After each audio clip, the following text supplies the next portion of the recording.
ہے لیکن یہ تیار نہیں ہے، یہ میری سنتے ہی نہیں، میں بہت دیر سے چیخا، میری سنتے ہی نہیں ہے، تیار ہی نہیں ہے صلح کرنے کو، وہ تیار ہے۔ یہ بھی اسے دیوانہ سمجھ کے یہ بھی آگے بڑھ گیا۔ اگلے دن یہ قبرستان کے باہر سے گزر رہا تھا تو وہی دیوانہ، وہی بابا وہاں کھڑا ہوا چیخ رہا تھا کہ اللہ کی طرح ان سے صلح کر لے، اللہ کی طرح ان سے صلح کر لے، اللہ کی طرح وہ پھر رک گیا۔ اللہ کہ تو نے کیا کھیل بنا رکھا، کل تو بازار میں کھڑا تھا، آج یہاں قبرستان میں کھڑا ہوا یہ کام کر رہا ہے، یہ کیا وجہ ہے؟ کہنے بات اب بھی وہی ہے، کل میں اللہ کو صلح کے لیے تیار کر چکا تھا، یہ نہیں ماننے، آج میں انہیں تیار کر چکا، اللہ نہیں مانتا۔ تو ایسا نہ ہو کہ ہم قبروں میں پہنچ جائیں اللہ نہ مانے، اس لیے اپنی تمام تر زندگی پچھلی توبہ کر کے نئی زندگی جینے کی کوشش کریں، غیبتوں سے بچیں، دھوکوں سے بچیں، لوگوں کو دھوکہ دینے سے، نمبر 2 مال بیچنے سے، جھوٹ سے، ان سب تمام تشدد جو میں نے بیان کیے ہیں، جو ہم اپنی بہنوں، بیٹیوں، بیویوں کے ساتھ یا غلاموں کے ساتھ یا بچوں کے ساتھ کرتے ہیں، ان سب تشدد کو ختم کر کے، غصے کو پینے کی اپنے اندر عادت ڈال کے، جتنی بھی باقی زندگی ہے، کسی زندگی کسی کو کچھ نہیں پتا، ہر عمر کے لوگ مرتے ہیں، اللہ سے توبہ کر کے نئی زندگی شروع کرنے کی کوشش کریں۔ وما علینا الا البلاغ۔ کسی کے ذہن میں کوئی بات ہو تو پوچھ لیں۔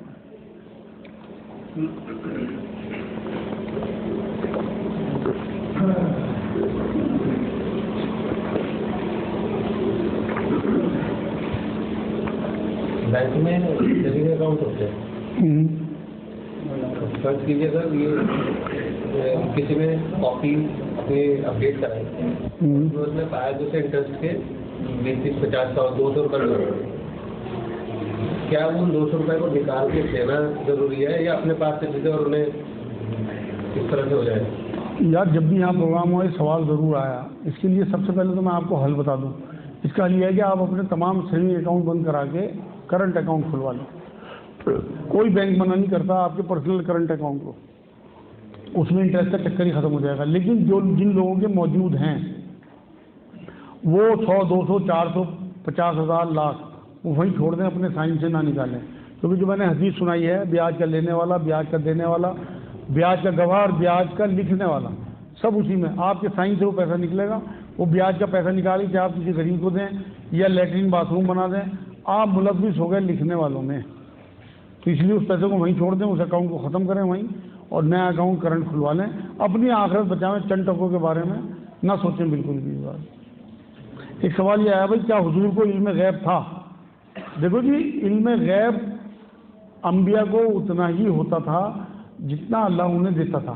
علم غیب کا جو معاملہ ہے، جو لوگ یہ کہتے ہیں کہ سارا علم غیب اللہ کو ہے، آپ یہ سمجھ لیں اللہ سے تو کچھ بھی غیب نہیں ہے، وہ تو تمام علم کا مالک ہے، اس سے کچھ بھی چیز غیب نہیں ہے۔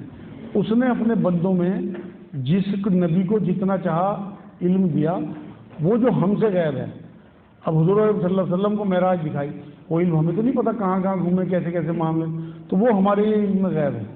لیکن جتنا علم اللہ کے رسول کو دیا جو ہم سے غیب ہے، وہ علم غیب اللہ کے رسول صلی اللہ علیہ وسلم کا علم غیب ہے۔ اللہ کا کوئی علم غیب نہیں ہے، اللہ سے کوئی بھی غیب نہیں ہے چیز، تو جس نبی کو جتنا دینا چاہا اتنا دیا، تو حضور صلی اللہ علیہ وسلم کو اتنا ہی علم غیب تھا جتنا اللہ نے دینا چاہا، وہ علم جو ہم سے غیب ہے لیکن حضور کو دیا وہ علم غیب چلاتا ہے۔ ایک سوال یہ بھی ہے اس میں، جب اعمال سے جنت نہیں ملے گی تو پھر کیوں کریں عمل؟ بھائی عمل جو کرنا ہے وہ ہمیں رسول اکرم صلی اللہ علیہ وسلم کی اتباع اور ان کی سنت میں کرنا ہے۔ جنت واقعی اللہ کے رسول صلی اللہ علیہ وسلم کے قول کے حساب سے اللہ کے فضل سے ہی ملے گی۔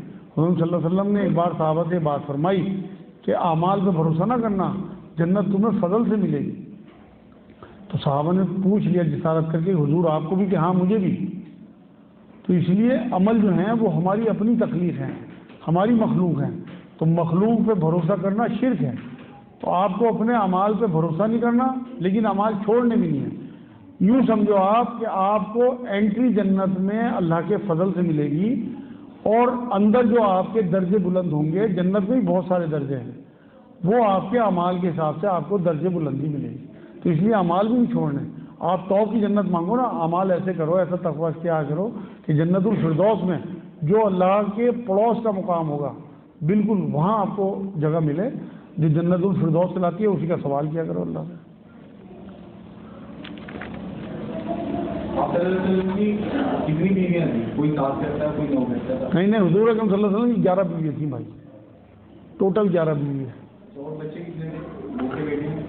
حضور کے 4 بیٹیاں تھیں اور 3 بیٹے تھے، جن میں 4 بیٹی اور 2 بیٹے حضرت خدیجہ رضی اللہ تعالیٰ عنہ کے بطن سے حضور کو ملے، اور ایک حضرت ماریہ قبطیہ رضی اللہ تعالیٰ عنہ حضور کی بیوی تھی. ایک حضرت ابراہیم علیہ السلام، وہ بھی بچپن میں فوت ہو گئے تھے، وہ حضرت ماریہ قبطیہ کے بدن سے ملے. باقی سارے بچے حضور صلی اللہ علیہ وسلم کی زندگی میں فوت ہوئے. ایک بچی صرف حضرت فاطمہ رضی اللہ تعالیٰ عنہ حضور صلی اللہ علیہ وسلم کے 6 مہینے کے بعد فوت ہوئی. انہوں نے اپنے باپ کا دکھ دیکھا موت کا. باقی تمام اولاد کا دکھ حضور صلی اللہ علیہ وسلم خود دیکھ کے گئے. جو حضرت سب سے بڑے تھے حضرت قاسم رضی اللہ تعالیٰ عنہ، ان کے بیٹے، وہ حضور کی زندگی میں فوت ہوئے. اس کے بعد پے در پے 4 بیٹیاں تھیں، حضرت زینب، حضرت رقیہ، حضرت ام کلثوم، حضرت فاطمہ. 3 حضور کی زندگی میں فوت ہوئی حضرت فاطمہ حضور کے بعد. اور سب سے چھوٹے تھے حضرت خدیجہ کے وطن سے حضرت عبداللہ رضی اللہ تعالیٰ عنہ، وہ بھی حضور کی زندگی میں فوت ہو گئے تھے. صرف حضرت ابراہیم جو حضرت ماریہ کے بیٹے تھے وہ بھی حضور کی زندگی میں فوت ہوئے، بہت کم عمر. نہیں، کوئی اولاد نہیں، کسی بھی اور بیوی سے نہیں تھی. ان کا سوال یہ ہے حضور صلی اللہ علیہ وسلم کا نکاح کس نے پڑھایا؟ حضور صلی اللہ علیہ وسلم کا پہلا نکاح تو حضور کے چچا ابو طالب صاحب نے پڑھایا تھا، اور باقی نکاح دیگر جو صحابہ تھے، ساتھی تھے، انہوں نے پڑھائے. اور ایک نکاح کے بارے میں قرآن یہ کہتا ہے، حضرت زینب رضی اللہ تعالیٰ عنہ کا نکاح قرآن یہ کہتا ہے کہ میں نے آسمانوں میں پڑھایا اللہ نے. تو باقی اور تمام نکاح جو دیگر صحابہ تھے انہوں نے پڑھائے. وعلیکم السلام. اصل میں بات یہ ہے کہ یہ بھی تعلیم حضور صلی اللہ علیہ وسلم کی طرف سے ہے کہ ان کے لیے اب دعا نہیں کرنی، لیکن اگر آپ کو کوئی السلام علیکم کہتا ہے تو آپ کو بالکل حکم ہے کہ آپ وعلیکم السلام کہو، کیونکہ قرآن کی ایک آیت یہ کہتی ہے کہ کوئی تمہیں اگر سلام کرے تو اس کا بہترین جواب دو، اس سے بہتر بدلہ دو. تو اگر کوئی واقعی ہندو آپ کو السلام علیکم کرتا ہے تو آپ کو وعلیکم السلام کہنا ہے، حکم ہے، کوئی حرج نہیں. آپ کی جنازے کی نماز، جنازہ رکھا تھا، لوگ آتے رہے جاتے رہے، کئی دن تک ہوتی رہی. اصل میں کسی ایک شخص نے نہیں پڑھائی، کیونکہ بہت دور دور سے لوگ آ رہے تھے اور جنازہ رکھا ہوا تھا، اور لوگ آتے رہے ہجوم کے ہجوم اور پڑھ کے جاتے رہے. کیونکہ اگر بار بار لوگ پڑھواتے تو پھر تو بڑی مشکل ہو جاتی. آتے رہے، پڑھتے رہے، جاتے رہے. جو بھی عمل ہم کرتے ہیں وہ جہنم کے ڈر سے کرنا چاہیے یا پھر جنت کے شوق میں کرنا چاہیے؟ نہ جنت کے شوق میں نہ جہنم کے ڈر سے. ہمیں صرف اور صرف اللہ کے تقوی کے حساب سے عمل کرنے چاہیے، کیونکہ ہمیں اپنے اللہ کا حکم ماننا ہے. ہمیں جو ہمارا خالق ہے، جو ہمارا کریٹر ہے، اس کا حکم ماننا ہے. جنت اور دوزخ جو ہے نا، یہ تو اللہ کی مخلوق ہے، ان سے کیا ڈرنا ہے، کیا حاصل کرنا. آپ اللہ کو حاصل کرو نا. اگر اللہ آپ کو مل گیا تو جنت تو آپ کو اس کے ساتھ ویسے ہی مل گئی. تو آپ کو کوئی بھی عمل کرنا ہو اللہ کے تقوی کے حساب سے، اللہ کی محبت میں، شوق میں کرو. غیر مسلموں کو دین کی دعوت دینا کیا فرض ہے؟ فرض، عین فرض، صحیح لفظ استعمال کیا آپ نے. حضور اکرم صلی اللہ علیہ وسلم کو اسی لیے مبعوث کیا گیا تھا. ہمارے ایمان کا فریضہ ہے، ہمارے ایمان کا حصہ ہے. اگر کوئی یہ کام نہیں کرتا تو حضور کے مشن پہ نہیں ہے. ہمیں سکھایا نہیں جاتا بچپن سے. اصل میں حضور کا معمول یہی تھا کہ وہ غیر مسلموں کو دین کی دعوت دیتے رہتے تھے، اور جو مسلمان دین میں آتے رہتے تھے، مسلمان ہوتے رہتے تھے، ان کی تربیت کرتے رہتے تھے. تو غیر مسلموں کو دین کی دعوت اور مسلمانوں کی تربیت، یہ دونوں ساتھ ساتھ پیرالل چلنے چاہیے.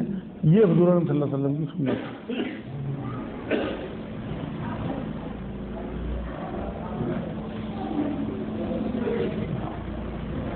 کچھ لوگ جو بچپن میں کہاں نہیں اپنا پڑھ لیتے ہیں، پھر بعد میں تھوڑے وقت کے لیے وہ بھول جاتے ہیں. وہ شروع کرنے میں ان کے دل میں ڈر رہتا ہے کہ ہماری پکڑ نہ ہو جائے. دیکھو جی، حضور نے ایک بات، ان کا سوال یہ ہے کہ جو لوگ قرآن پڑھتے ہیں پھر بھول جاتے ہیں، پھر کچھ دنوں کے بعد شروع کرتے ہیں، تو انہیں ایک ڈر سا رہتا ہے. ایک حدیث سن لو. حضور نے فرمایا کہ جس نے توبہ کی ہے کسی گناہ سے، وہ ایسا ہو گیا جیسے اس نے گناہ کیا ہی نہیں. اگر کسی نے قرآن پڑھنا چھوڑ دیا اور اس کے بعد اسے پلٹ کے توبہ کر کے اسے قرآن پڑھنے کا شوق پیدا ہوا تو آپ یقین کریں وہ ایسے ہی ہے جیسے اس نے گناہ کیا ہی نہیں تھا، لیکن جلدی سے جلدی قرآن کی طرف پلٹ آئے، کیونکہ ایک آیت قرآن کی اشارہ کرتی ہے کہ جو لوگ قرآن پڑھنے کے بعد بھول جائیں گے وہ قیامت میں اندھے ہو کے اٹھیں گے۔ اب آپ یہ دیکھیں کہ قیامت میں آپ کی آنکھیں تو ہوں گی نہیں پھر، اور آپ جنت تلاش کرتے کرتے کہیں خدا نہ خواستہ دوزخ میں نہ گر جائیں۔ تو اس لیے جو لوگ قرآن پڑھ کے بھول گئے فوراً شروع کر دیں، یہ میری گارنٹی ہے 1 مہینے کی انشاءاللہ۔ 1 رکوع کا آپ سبق لینا شروع کر دیں اپنے برابر کی مسجد کے امام صاحب سے یا اپنی بہن، ماں یا بیوی سے، اور سبق ان سے لیں اور اس کے بعد اسے دہرا لیں۔ 2 یا 3 منٹ کا سبق ہے اور 2 یا 3 منٹ دہرانے، 5 یا 6 منٹ 1 رکوع کے روز کے، مطلب 3 پنجے 15، 150 منٹ آپ کے۔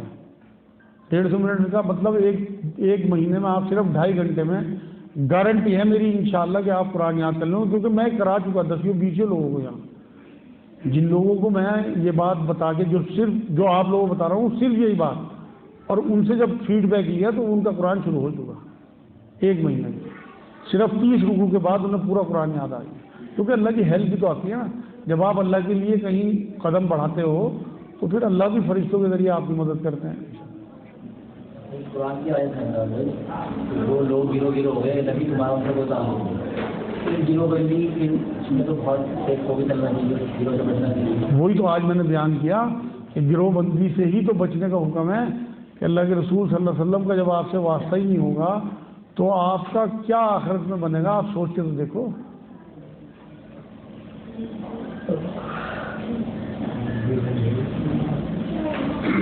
اس مہینے میں تو روزے ہیں وہ واجب ہے، اور جو کھانا وغیرہ بناتے ہیں بانٹتے ہیں وہ بھی نہیں، ان کا سوال یہ ہے کہ 12 ربیع الاول کے روزے کیا واجب ہیں، کھانا بانٹنا وغیرہ کیا ضروری ہے؟ کوئی ضروری نہیں ہے، میں نے بتایا تو، نہ تو حضور سے نہ صحابہ سے کوئی بات ثابت نہیں ہے۔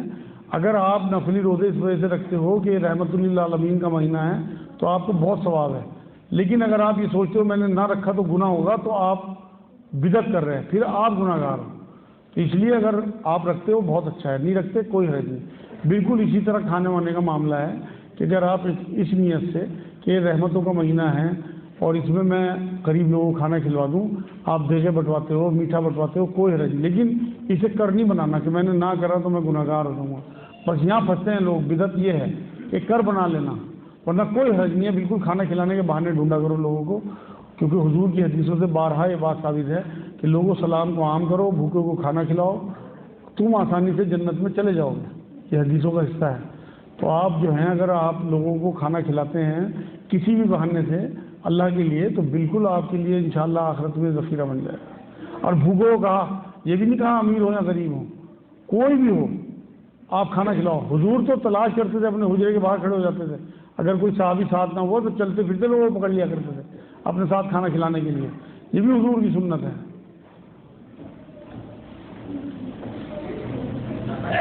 حضور کی شفاعت کی توقع کس حد تک لگنی چاہیے؟ دیکھو جی، حضور کا اپنا معمول یہ تھا کہ جنگ بدر میں 313 صحابہ، تھوڑے سے لاٹھی ڈنڈے، ٹوٹی پھوٹی تلواریں، چند اونٹ گھوڑے لے جا کے بدر کے میدان میں کھڑا کرنے کے بعد سارا کچھ، اور پھر حجرے میں گھسے اور پھر اللہ سے دعا شروع کر دی کہ جو کچھ میرے پاس تھا وہ تیرے سامنے ہے، بس یہ اب تیری ہیلپ چاہیے۔ بس یہی شفاعت کا معاملہ ہے کہ آپ اپنا تمام تر تقویٰ، اپنی تمام شریعت کی پابندی، اپنے اللہ اور اس کے رسول کے تمام حکم ماننے کے بعد پھر پوری امید رکھیں کہ میرے رسول میری شفاعت کریں، یہ سنت رسول ہے۔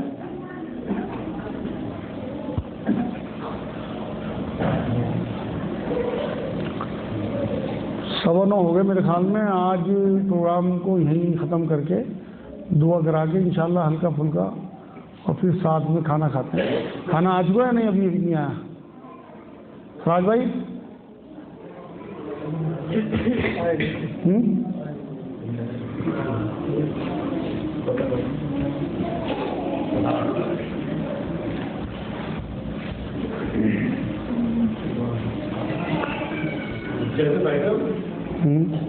مکان لیا وہ خوشی کرتے ہیں، دیو اتارتے ہیں، رشتے داروں کو بلا لیا، میرے دوستوں والوں کو بلا لیا، تو اس میں کیا ہے؟